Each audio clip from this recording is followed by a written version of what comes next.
लड़की की शादी होती है और शादी संपन्न होने के बाद विदाई का समय आ जाता है और लड़की के घर वाले लड़की के पास एक एक करके उसके कमरे में जाते हैं और समझाते हैं। सबसे पहले माँ जाती है और कहती है अपनी बेटी से कि बेटी कल से जल्दी उठना और सबसे पहले उठकर नहा धो लेना।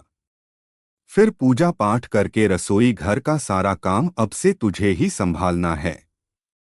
तारीख 1 अगस्त 2023 को लड़की की शादी होती है और शादी संपन्न होने के बाद विदाई का समय आ जाता है और लड़की घर वाले लड़की के पास एक एक करके उसके कमरे में जाते हैं और समझाते हैं। सबसे पहले माँ जाती है और कहती है अपनी बेटी से कि बेटी कल से जल्दी उठना और सबसे पहले उठकर नहा धो लेना। फिर पूजा पाठ करके रसोई घर का सारा काम अब से तुझे ही संभालना है। देखना कोई गलती न करना, वहां तेरी माँ नहीं होगी समझाने के लिए। सारे काम ध्यान से करना। पति को दफ्तर से आने के बाद पानी, फिर कुछ देर बाद खाना और फिर वो जो भी बोले कर देना। सासू माँ की सेवा करना और घर के सभी लोगों का ध्यान रखना।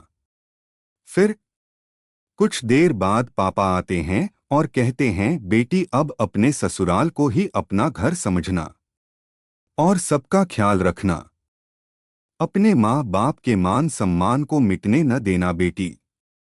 और इतना कहकर पिता की आंखों में आंसू आ जाते हैं और वो वहां से बाहर निकल जाते हैं। फिर भाई आता है। आंखें आंसुओं से भरी होती हैं और चेहरे पर मुस्कान के साथ बोलता है लगता है तू अब ससुराल चली ही जाएगी। जा रही है तू, सच में जा रही ससुराल? चलो अब तुमसे छुटकारा मिल जाएगा।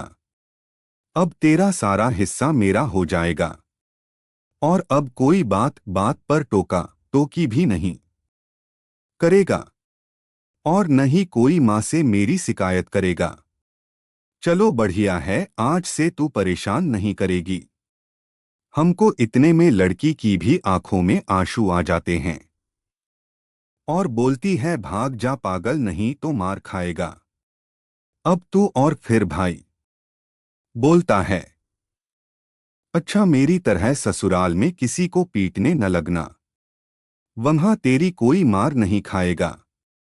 जैसे हमें बोल देती है कुछ भी वहां मत बोलना, कोई बुरा मान सकता है। और फिर दोनों रोते हुए एक दूसरे को गले लगा लेते हैं और साथ में दोनों के मुंह से निकलता है तेरी बहुत याद आएगी, अपना ख्याल रखना। और भाई आंसू पोंछते हुए बाहर निकल जाता है और इसी तरह परिवार के सभी लोग आकर समझाते हैं। अब सबके जाने के बाद विदाई होने का समय आ जाता है और लड़की सोचती है एक तो अपना घर छोड़कर मैं जा रही हूँ, ऊपर से इतना कुछ घर वालों ने बता दिया। इसके पहले तो कभी कुछ ऐसा नहीं करना पड़ा, कैसे इतना कुछ संभाल पाऊंगी, यही सब सोचती रहती है। तमाम तरह के मन में ख्याल आते हैं और फिर विदाई करके घर वाले लड़की को विदा कर देते हैं। यहाँ तो माँ बाप को इतनी फिक्र होती है, इतना कुछ कैसे संभालेगी मेरी बेटी, हमेशा से खुले ख्यालातों वाली मेरी बेटी अब किसी की पत्नी और किसी की बहू की के जेठानी किसी की भाभी बन गई है। देखो क्या होता है। अब ससुराल में जाकर लड़की अलार्म लगाती है और दूसरे दिन सुबह उठकर जैसा कि उसकी माँ ने बताया होता है वैसा ही करती है और फिर सबके लिए खाना बनाती है। और कहते हैं ससुराल में पहली रसोई बहू कुछ मीठा बनाकर शुरू करती है तो उसने सबके लिए खीर बनाई और खीर में चीनी कम रह गई, बाकी खीर बहुत अच्छी बनी थी। अब बनाने के बाद खीर सबके लिए निकलती हैं और सब तो खा लेते हैं, कुछ नहीं बोलते हैं। फिर सास जाकर बेटा और पति बैठा होता है तो जाकर बोलती लग रहा घर वालों ने कुछ सिखाया नहीं है, चीनी देखो कैसे डाली थी, लग रहा था खीर नहीं चावल खा रहे हो। और सबसे आखिरी में बहू को खाने का रिवाज होता है। पहले तो चख कर देख भी नहीं सकती, अब वो खाकर देखती है तो सोचती है चीनी तो कितनी कम डाली है, देखो मैं सोच ही रही थी कोई गड़बड़ न हो जाए, और हो ही गई। लेकिन कितने अच्छे हैं, सभी लोग हमसे कुछ कहे भी नहीं। फिर सोचती है चलो दूसरे दिन कोई गड़बड़ नहीं होने देंगे। लड़की की माँ बाप का फोन आता है और पूछते हैं बेटी सब अच्छे से कर लिया, कोई गड़बड़ तो नहीं की? और वो बोलती है इतना सोचे थे फिर भी खीर में चीनी बहुत कम रह गई थी, लेकिन आप लोग परेशान न हो, कल से कोई गड़बड़ नहीं होगी।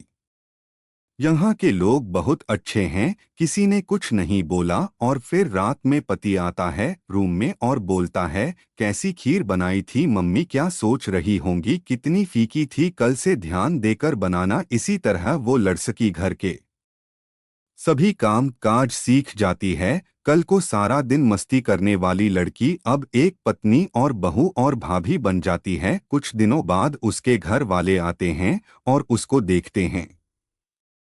इतना ज्यादा अंतर पहले और अब में कहीं कोई बुला रहा है, भाभी मेरा ये सामान कहाँ रखा है? और पति बोलता है अरे नाश्ता लग गया, दफ्तर के लिए लेट हो रहा। सासू माँ बोलती है बहू जल्दी से टेबल साफ करके सबका नाश्ता लगाओ। माँ पापा आए हैं, ध्यान नहीं दे रही। और तुम्हारे ससुर जी को भी निकलना है। वो जल्दी जल्दी सारे काम करती है और सबको नाश्ता करवाकर सारा घर साफ करती है, बर्तन धुलती है, फिर खाना बनाती है। ऐसे ही पूरा दिन उसका घर के काम काज में जाता है और कोई जरा सा भी सराहना नहीं करता। ये सब देख माँ बाप के आंखों में आंसू आ जाते हैं। और फिर जब वो सारे काम कर लेती है तो माँ बाप के पास बैठती हैं और तब माँ बाप बोलते हैं कि बेटा कोई दुख तो नहीं है तुम्हें? तो वो अपने आंसू छुपाते हुए नहीं माँ कोई दुख नहीं है,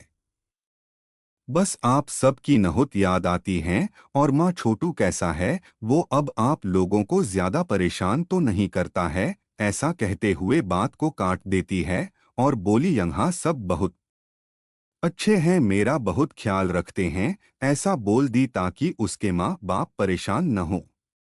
और माँ बाप कहते हैं बेटी ऐसे ही खुश रहे तू और अपना ख्याल रखना। अच्छा अब हम लोग चलते हैं। जब माँ बाप चले जाते हैं तब जाकर कमरे में छुपकर बहुत रोती हैं और खुद से ही बातें करती है कि क्या बतायूं माँ, मेरी तो पूरी जिंदगी ही बदल गई है।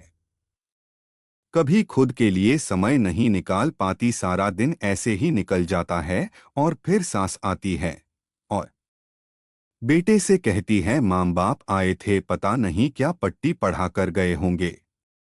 अब बताओ दोस्तों, ऐसा बहुत लोगों के साथ होता है। अगर ऐसा होता रहा तो ससुराल और मायके में हमेशा अंतर होता रहेगा, जब तक कि आप दूसरे के घर से आई बेटी को अपनी बेटी नहीं समझेंगे। ऐसा करने से ही रिश्ते बिगड़ते हैं। सारी बेटियां ऐसी नहीं होती हैं और तभी रिश्ते बिगड़ते हैं। अब वो काम कर रही है तो सभी को करवा लेना चाहिए, क्योंकि वो आपकी मजदूर बनकर तो आई नहीं है, आपकी घर की बहू है जो आपके लिए सर सारा सारा मैं कर कुछ छोड़कर आई है। अब आप लोग ऐसे करेंगे तो सास ससुर और माँ बाप ससुराल मायके में हमेशा ऐसे ही फर्क होता रहेगा। हम बदलेंगे तभी युग बदलेगा, इसीलिए पहले हमें अपने आप को बदलना है।